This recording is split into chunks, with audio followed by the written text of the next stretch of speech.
ورحمة الله تعالى وبركاته. متابعينا الكرام، متابعي قناة عالم الأسعار، يا رب تكونوا بخير وبصحة جيدة. ما تنسوش تشتركوا في القناة وتفعلوا زر الجرس. عاجل السعودية غرامة 100,000 ريال لمن يأوي أو يتستر على حاملي التأشيرات خلال موسم الحج.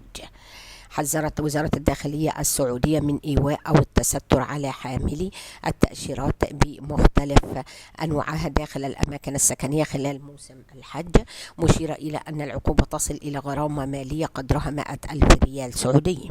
وأوضحت الوزارة عبر منصة إكس أن العقوبة تشمل كل من يأوي حاملي التأشيرات في أي مكان مخصص للسكن مثل الفنادق، الشقق المفروشة، السكن الخاص، دور الإيواء أو مواقع إسكان الحجاج، أو من يساعدهم أي شكل يمكنهم من البقاء في مكة المكرمة والمشاعر المقدسة، وذلك خلال الفترة من الأول من ذي القعدة وحتى نهاية اليوم 14 من ذي الحجة 1446 هجرية.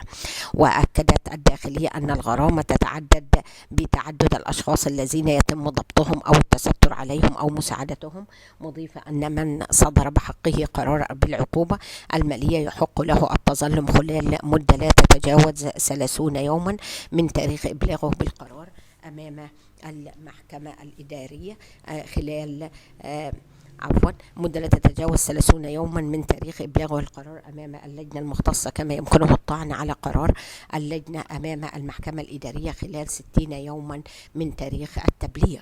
ودعت الوزارة المواطنين والمقيمين إلى الإبلاغ عن أي مخالفات تتعلق بتعليمات الحج عبر الاتصال بالرقم 911 في مناطق مكة المكرمة والرياض والمنطقة الشرقية، أو الرقم 999 3 في باقي مناطق المملكة. كل عام وأنتم بخير. ما تنسوش تشتركوا في القناة وتفعلوا زر الجرس، والسلام عليكم ورحمة الله تعالى وبركاته.